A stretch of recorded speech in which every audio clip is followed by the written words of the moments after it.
हर हर महादेव दोस्तों आज की इस वीडियो में हम जानेंगे प्रदोष व्रत कब है, प्रदोष काल का समय क्या है और शुभ मुहूर्त क्या है, और प्रदोष व्रत की पूजा विधि के बारे में, और कैसे प्रदोष का व्रत करके आप अपनी मनचाही इच्छा पूरी कर सकते हैं।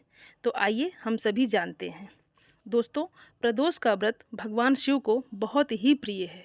ये व्रत भगवान भोलेनाथ और माता पार्वती को समर्पित होता है और इस व्रत के बारे में कहा गया है कि प्रत्येक मनुष्य को एक बार कम से कम अपने जीवन में प्रदोष का व्रत जरूर रखना चाहिए, क्योंकि प्रदोष का व्रत करने से सभी प्रकार के दोषों से मुक्ति मिलती है और सभी प्रकार के पाप समाप्त हो जाते हैं और भगवान शिव की असीम कृपा हमें प्राप्त हो जाती है।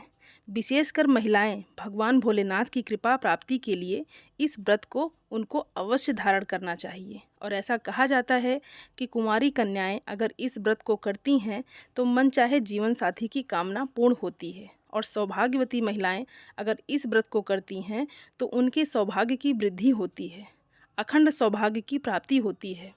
जिनको संतान प्राप्त की कामना है उन्हें विशेष रूप से प्रदोष का व्रत करके भगवान भोलेनाथ और माता पार्वती की आराधना करनी चाहिए। इससे उत्तम योग और दीर्घायु संतान की प्राप्ति होती है। तो अगर आप प्रदोष का व्रत करते हैं तब तो बहुत ही अच्छा है, और मान लीजिए किसी कारणवश अगर आप ये व्रत नहीं कर पाते हैं तो भी प्रदोष व्रत के दिन भगवान भोलेनाथ की आराधना आपको ज़रूर करनी चाहिए। और प्रदोष काल में, प्रदोष काल का अर्थ होता है संध्या काल। जैसे कि जो गोधूली बेला का समय होता है उसे कहा जाता है प्रदोष काल। तो इस समय में ऐसा कहा गया है कि भगवान भोलेनाथ कैलाश पर्वत पर अपने भवन में नृत्य कर रहे होते हैं और अत्यंत प्रसन्न मुद्रा में होते हैं। सभी देवी देवता उनकी स्तुति कर रहे होते हैं। ऐसे में जो भी भक्त त्रयोदशी तिथि की संध्या काल में अर्थात प्रदोष काल में भगवान शिव की पूजा करते हैं, उनका अभिषेक करते हैं, शिव मंदिर में दीपदान करते हैं, भगवान उनको उनकी समस्त कामनाएं भोलेनाथ पूर्ण कर देते हैं। इसलिए प्रदोष काल की पूजा बहुत ही आवश्यक है, विशेषकर प्रदोष व्रत के प्रदोष काल में, जो आज की वीडियो में आप जानेंगे कि साल 2025 में चैत्र मास की शुक्ल पक्ष की त्रयोदशी तिथि कब प्रारंभ हो रही है, कब समाप्त हो रही है, प्रदोष का व्रत हमें कब धारण करना चाहिए और प्रदोष कालीन पूजा का शुभ मुहूर्त क्या है, और आज के दिन किस प्रकार से भगवान भोलेनाथ की पूजा करनी चाहिए और किन किन मंत्रों का जाप करना चाहिए, और कौन सी वस्तुएं भगवान भोलेनाथ को भोग में लगाना चाहिए, और कौन सा उपाय करें जिससे कि इस व्रत का संपूर्ण फल हमें प्राप्त हो, और जिस भी कामना से हम व्रत करते हैं या बिना व्रत किए भी पूजा करते हैं तो हमारी वो मनोकामना पूर्ण हो, इसके लिए आज विशेष क्या करनी चाहिए, सारी जानकारी आपको आज की इस वीडियो में मिलेगी। तो बहुत ही महत्वपूर्ण है आप सभी लोगों के लिए ये वीडियो, इसलिए पूरा ज़रूर देखिएगा। उससे पहले दोस्तों, आप सभी सनातनी भाई बहनों से मेरा विनम्र निवेदन है, मेरे चैनल को सब्सक्राइब ज़रूर कर लें और वीडियो को लाइक और अपने फैमिली फ्रेंड के साथ शेयर ज़रूर करें। तो आइए अब जानते हैं कि त्रयोदशी तिथि कब प्रारंभ हो रही है, कब समाप्त हो रही है, और व्रत हमें कब करना है।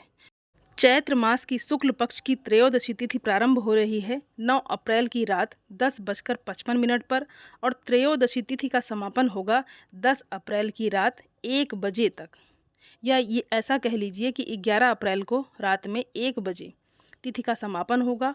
तो सूर्योदय कालीन त्रयोदशी तिथि हमें प्राप्त हो रही है 10 अप्रैल 2025 को, और इसलिए व्रत रखा जाएगा 10 अप्रैल को ही, यानी गुरुवार के दिन। और गुरुवार के दिन जब प्रदोष का व्रत होता है तो इसे गुरु प्रदोष व्रत कहते हैं, और जब गुरुवार के दिन प्रदोष का व्रत आता है तो इस दिन भगवान भोलेनाथ की पूजा करते हैं।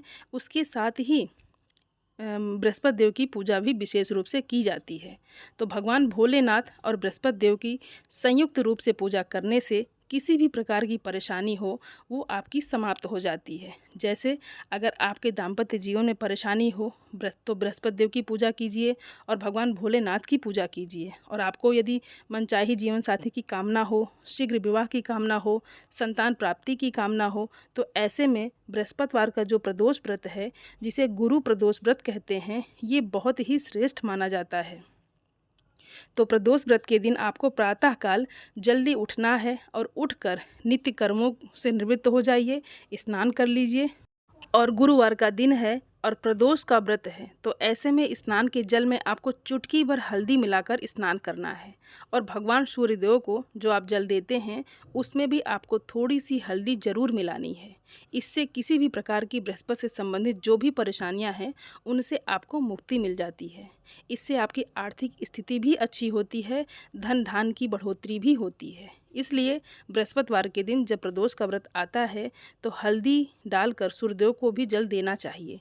घर के आसपास कोई पीपल का पौधा हो तो वहाँ भी आप जाकर हल्दी वाले जल को अर्पित कर सकते हैं। और भगवान भोलेनाथ की विशेष रूप से पूजा आराधना आपको करना है।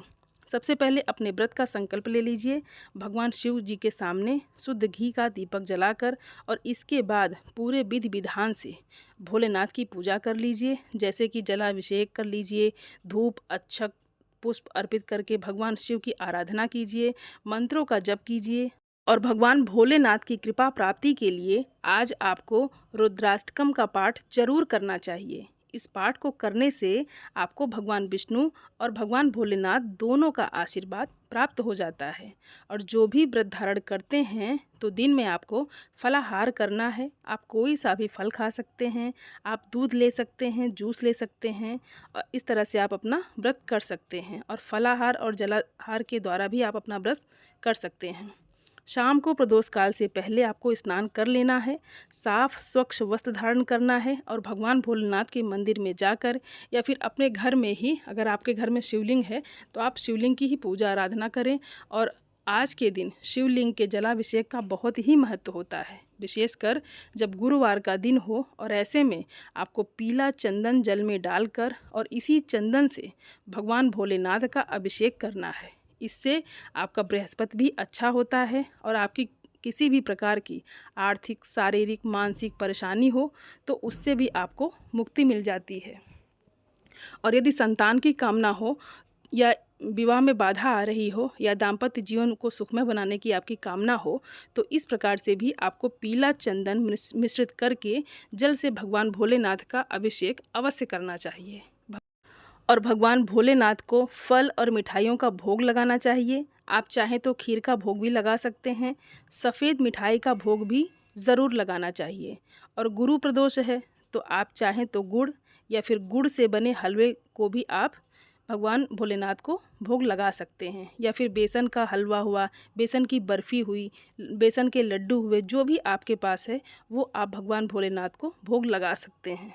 गुरु प्रदोष व्रत के दिन भगवान भोलेनाथ को मतलब शिवलिंग पर आपको थोड़ा सा चने की दाल जरूर अर्पित करना चाहिए। इससे भी आपको धन संबंधी परेशानियों से मुक्ति मिल जाती है। और शाम की पूजा पूर्ण करने के बाद मतलब प्रदोष काल की पूजा को पूर्ण करने के बाद आप चाहें तो अपना व्रत खोल सकते हैं। वैसे बहुत से लोग हैं जो कि अगले दिन ये व्रत खोलते हैं, जैसा कि शास्त्रों में बताया भी गया है।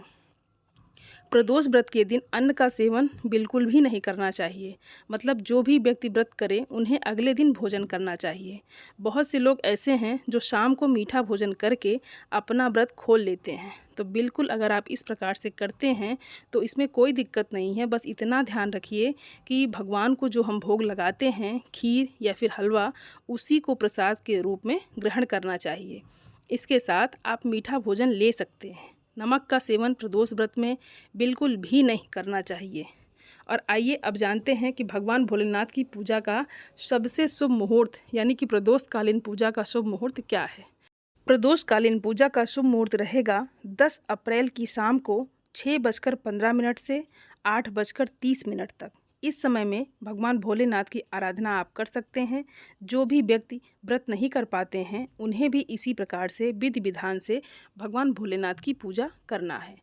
लेकिन सात्विक भोजन आपको करना है। अगर आप व्रत नहीं करते हैं तो लहसुन प्याज का सेवन भी मत कीजिए। शुद्ध सात्विक भोजन करिए और फिर शाम को प्रदोष काल में भगवान शिव की पूजा आराधना करिए। दोस्तों, उम्मीद करती हूँ ये जानकारी आप सभी लोगों को अच्छी लगी होगी। और आप सभी सनातनी भाई बहनों से मेरा विनम्र निवेदन है, मेरे चैनल को सब्सक्राइब ज़रूर कर लें और वीडियो को लाइक और अपने फैमिली फ्रेंड के साथ शेयर ज़रूर करें। आप सभी को हर हर महादेव।